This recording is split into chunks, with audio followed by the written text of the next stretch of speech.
Hi, everybody. I'm Lyndsey Smith, your host of RealAg Live, and happy St. Patrick's Day.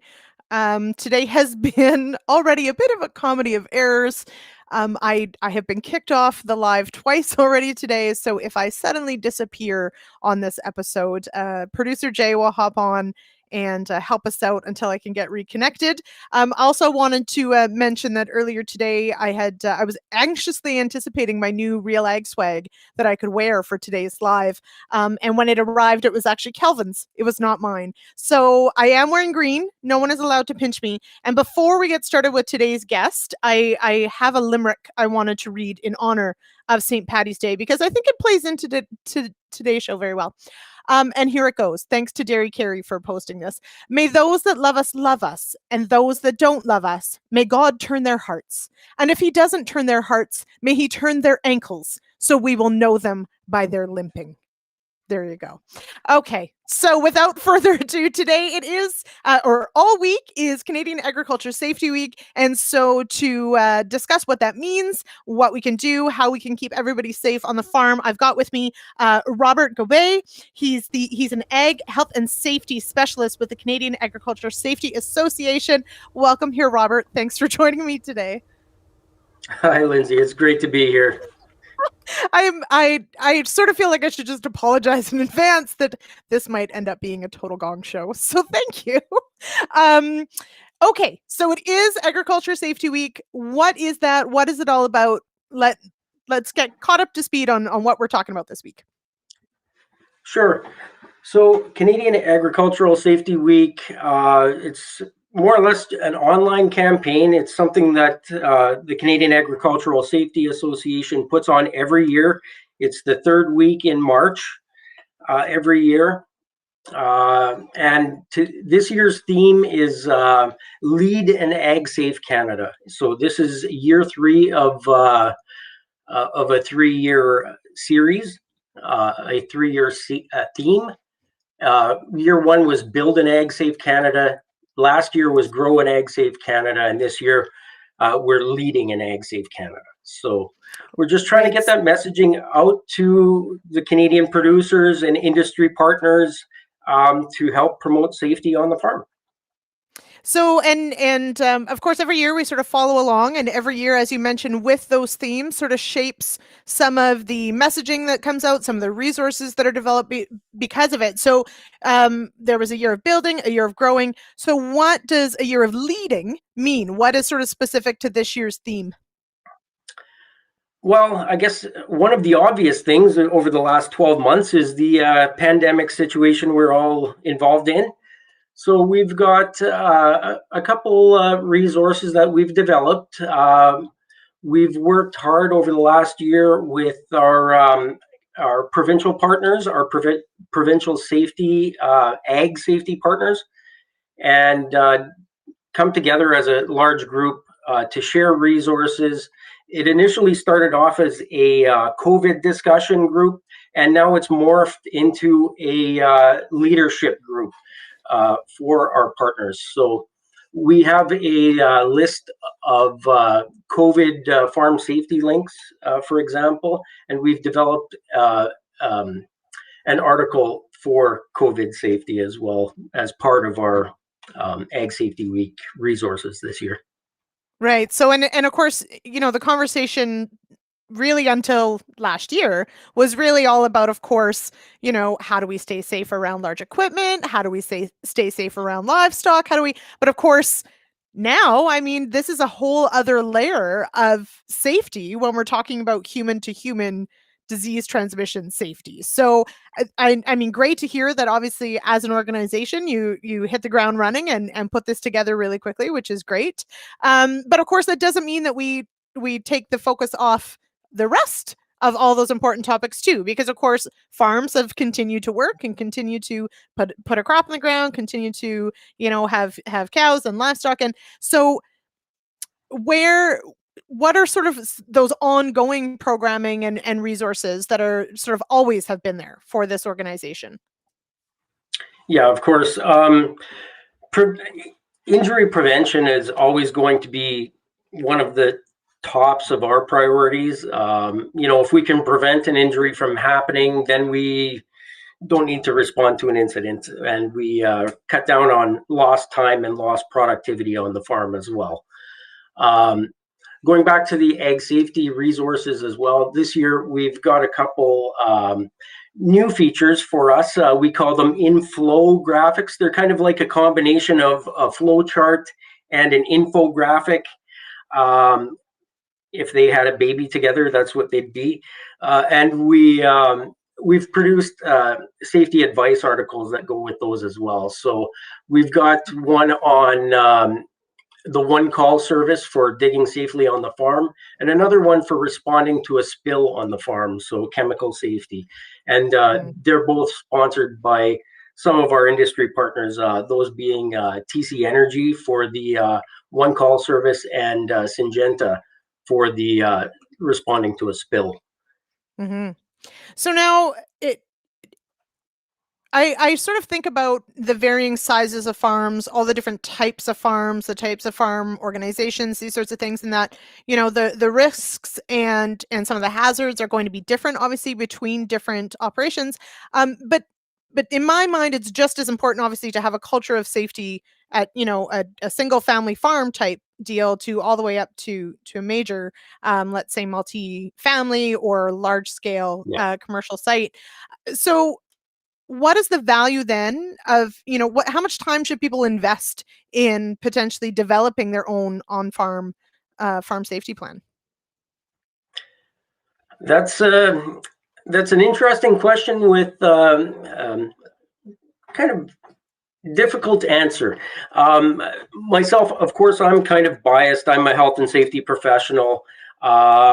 So my quick answer would be as much time as possible and as much time as needed to deal with your specific safety issues on the farm. At the end of the day, the basic component of having a safety program on the farm is we all want to go home the same way we woke up that morning. So if we can do our job tasks throughout the day safely and be productive in our work, and whether it's getting the crop off at the right time or getting it put in at the right time, and do our job safely, then we can continue to do our job the following day. So Alan is saying hello, and also sharing of a fall that that happened. And of course, so this is one of the things that, and you've already touched on a few, I think that, and I'm frozen. Can you still hear me okay, Robert? I can I hear you might just, just fine. okay, well then that's a great picture to land on, and let's see if I get kicked off. Anyway, but these are sort of some of those things that we do have to assess the risk of, right? So we have things like falling, grain entrapment, if we're dealing with livestock, obviously equipment moving, riding on equipment that perhaps doesn't have a seat for everyone. So what advice do you give someone who's sort of maybe somewhat overwhelmed by, all of these things? Where do you start? Yeah. Well, I think you kind of touched on it earlier, actually. You had mentioned that no two farming operations are identical. So that is 100% the case. Just because your neighbor down the road has their farming operation does not mean that you have the same scope of work, and you may not have the same hazards present in your operation as what they have. So that's what we need to start with in order to build our safety program on the farm. We need to look at our job tasks and our work processes on our operation and identify the hazards for our operation and job tasks and learn how to control those and reduce the risk and document that. That is the foundation to build from for your safety program. Oh, good. I'm not frozen anymore. I was hoping. Oh, there we go again. Okay, whatever. At least I look happy.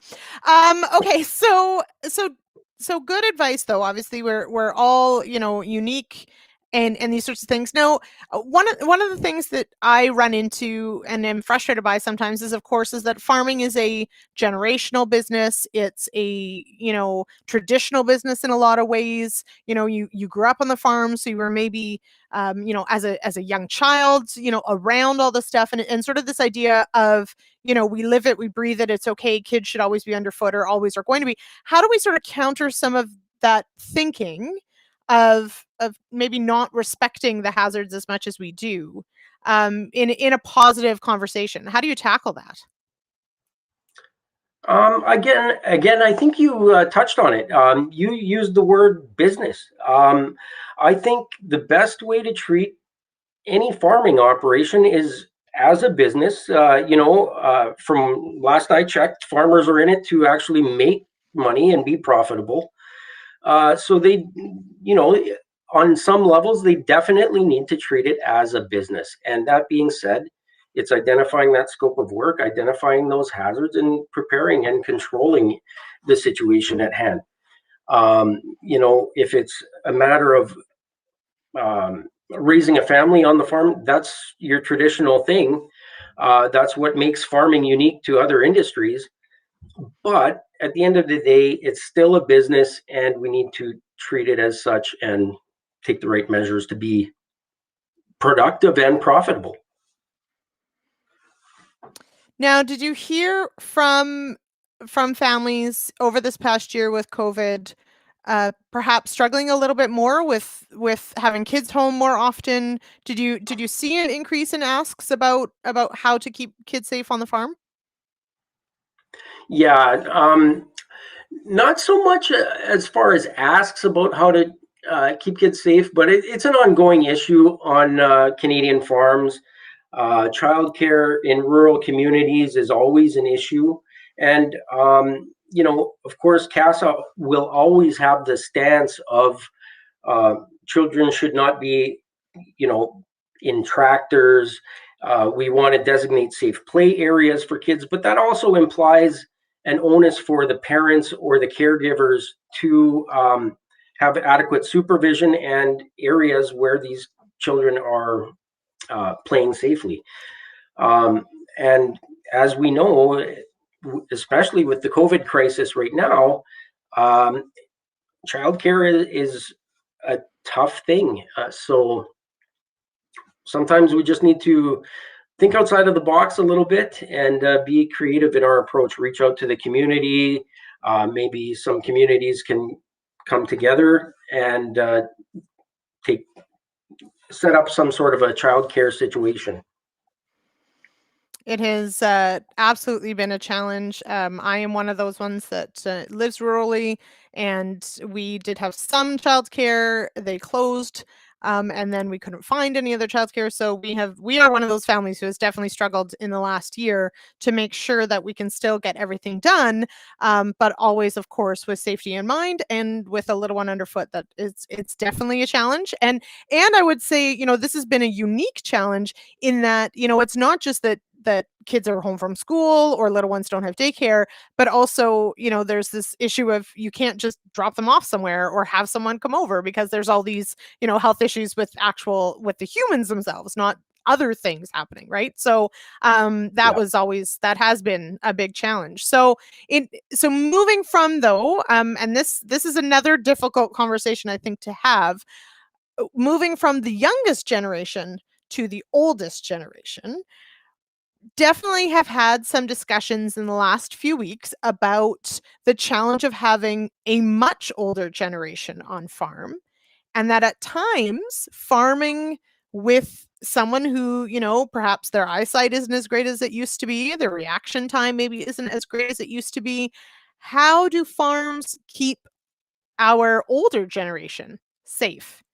And I will add that sometimes they are stubborn mules. So how and we will probably all be that stubborn mule one day. But how do we address keeping the older generation safe on the farm?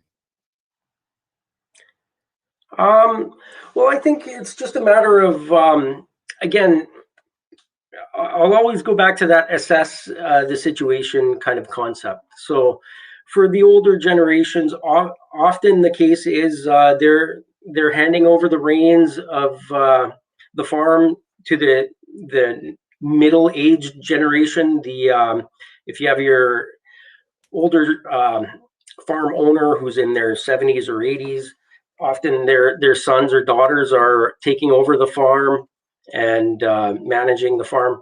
So it's a matter of handing the reins over and assessing capabilities. And really, age is just one of those things that needs to be considered. We're all different as human beings. We're all built with certain abilities, and sometimes, we're all different shapes and sizes and ages, and we need to factor in our capabilities into the equation of what type of work we're performing on the farm. So, I heard a conversation recently about one of the reasons some farmers still till is because they can put grandpa on harrows or on the cultivator and just let him do some laps and keep him busy. So, I mean, that's sort of a joke, but it is also one of those things that maybe is a consideration of, if somebody still wants to contribute, you've got to find them jobs that they're very capable of, but of course that aren't putting someone and themselves potentially at risk. So, and Lara here joined in saying, thank goodness that her grandpa knew his limitations at 84 and decided he would not take on more than he was physically able. And that is wonderful to hear. And I definitely know of some people who quite honestly, they don't want to endanger anybody else. And maybe they'd go along for a combine ride or whatever, but they're probably done operating the equipment themselves at some point and make that call on their own, which is, wouldn't that be nice? But definitely I can see where having a culture of having those discussions of limitations or what's appropriate by age, all the way from the wee ones all the way up through the older ones, if we make that an ongoing conversation, it might be a little easier to have those conversations as people get older, I would hope. Yeah, 100% agree. And actually, that might be one of the benefits of the current pandemic situation as well. One thing that we have definitely noticed at CASA here over the last year is there's been far more attention put on safety, just in general. And the more conversations we have, the more open we are about identifying hazards and controlling hazards and talking about safety issues on the farm, the more aware we all are and the more likely we are to prevent an incident from happening. Mm-hmm. Which is, I mean, that is super good to hear, because I definitely think it's been an issue, I think, for especially the past few years. And I have 3 kids now. My oldest is almost 13, but I also have one under 4 that's here on the farm. And you never ever want to hear about someone being injured or worse. And at the same time, the reality of trying to work some of these safety mechanisms into your everyday, I think, can be a bit daunting sometimes, because you are trying to balance, kids underfoot, a home-based business, but that is the point, and I'm glad that that is part of the conversation for CASA as well, that these are our farms, our businesses. And I often use the sort of the comparison, if you brought your children to a work site, let's say, like a construction work site, would you think that was okay? Would you just let them run amok at a construction work site? And most people would probably say no. Exactly. And I can't help but kind of chuckle. I come from a construction background originally, and my 25-year-old son, um, I did bring him on the job site once in a blue moon, just to help pick up signs or something at the end of the day, or just some small minor job tasks when he was little. But times have changed quite a bit in the last 25 years as well. So, and that's kind of where I come from in regards to farm safety as well, or ag safety. Uh, the agricultural sector is kind of, in some ways, where the construction sector was safety wise. about a generation ago. So that Mhm. discussion was just happening when my son was little in the construction sector of maybe this is not a choice, a wise choice to bring the kids on the construction site or riding in the tractors, things like that. So that's where we are on the farm now. Mhm. Okay, so that's interesting in that because I definitely get the sense that there are industries that you know, either I've been a part of or I observe that I feel like they have a culture of safety. And I'm sure that there's some people who, feel like it goes overboard or whatever the case may be. And personally on with our farm, we graze our sheep at a solar site. Well, a solar installation is a power plant. So we have to wear safety right? We have to have helmets, we have to have safety boots, we have to wear eye protection. Even though we're looking after sheep in a solar site, it's a power plant and we have to and they have of course an incredible standard of safety and anyone who's on site has to essentially follow the letter of the law while they're there. And so it's interesting that I see some of these industries as having these incredibly high standards of safety. And I'm glad that we are working towards that in agriculture, but I would probably agree um that we're a little behind maybe some of these other ones and really need to step that up. And Lara's jumping in here with having my parents tell me don't touch the PTO, it will rip your arm off or kill you, sure made me cautious. So this is actually, it brings up a really good point. It's something that I am hand talking right now, but no one can tell because I'm frozen again. But um how important is it for parents or the older generation to follow the rules, not just say the rules? Yeah, leading by example is key.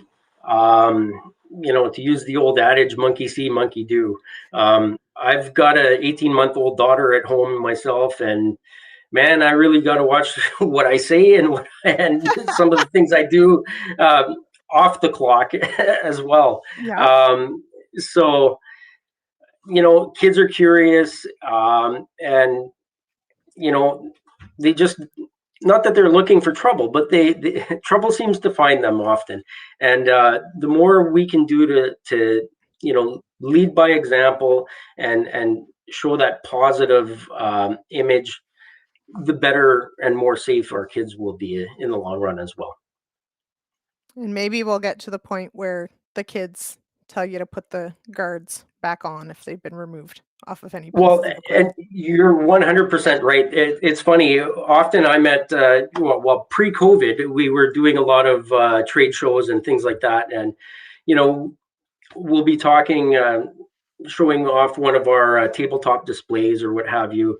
To often it's kids. They're curious what all these little gizmos are on the table. So you're showing them the display and talking about grain safety and grain entrapment or something like that, and then they turn around and see, told you, Dad, this is not the way you do it. And so often it's that reverse learning. The kids get the right message, they buy into it right away, and then they force that positive messaging onto the parents as well, or the grandparents. So they're the ones that receive they're in tune with the way things are currently or the way they're supposed to Mhm. be in today's day and age. And those previous generations are used to those previous times, right? So it's that reverse learning curve as well. Mhm. No, it's a really good point and good to hear. Of course, we always have to be open to hear it ourselves, right? So if we are the ones that maybe has developed a bad habit or have rushed to get something done, we also have to remember that a kid telling us, "Hey, you're not supposed to do it that way." We've got to be open to recognizing what's at stake here. And my biggest hope is, and certainly, having known people that have had not awful accidents, but close calls. And it always seems to be that wake up call for that little while, and then we sort of get back into a pattern of complacency a little bit, right? And so I really do hope that it doesn't take a close call or worse to remind people that yes, this can happen to you. So I don't know what the mechanism is there of why we all think we're bulletproof and absolutely can't be harmed in any way. I'm not sure what that is, if that's like a self-preservation thing or what. But it's unfortunate sometimes that it takes, someone getting hurt near us or that we know to sort of wake us up a little bit and say, this is important. Yeah, that's right. Again, we all just want to go home the way we showed up at the end of the day, right? So it's just a matter of reminding ourselves that from time to time.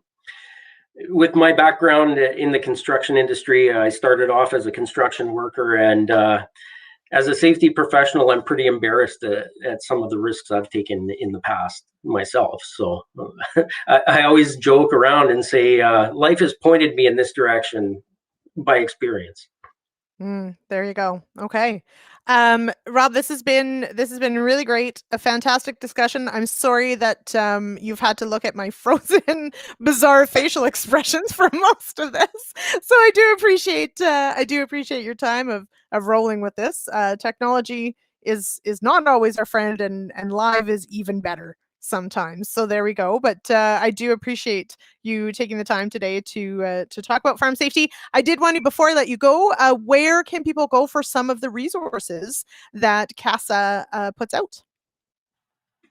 Sure. Well, our website is www.casa-acsa.ca. So that's www.casa-axa.ca. And if you're looking for the Canadian Ag Safety Week resources and things on our website, it's just under the programs tab under Canadian Agricultural Safety Week. Wonderful. Okay. And I have frozen again. So there you go. Okay. So I'm not sure how this sign off is going to go, but I do thank you, Rob, for joining us and for taking the time. Thanks to everybody who was on in the comments and in the chat there. And let's celebrate. Of course, yes, Lara does note planfarmsafety.ca. Yes. Will also get you there. So awesome. Thank you, Lara, so much for that. And yes, so tomorrow we're back here live 3 p.m. Eastern. Excuse me, again, every Monday through Friday. And oh, look, Jay put up my nice frozen face. Anyway, I look very sad. I promise I'm quite happy. And happy St. Patty's Day to all. And hey, I'll see you the next time I get to do this. Take care, everybody.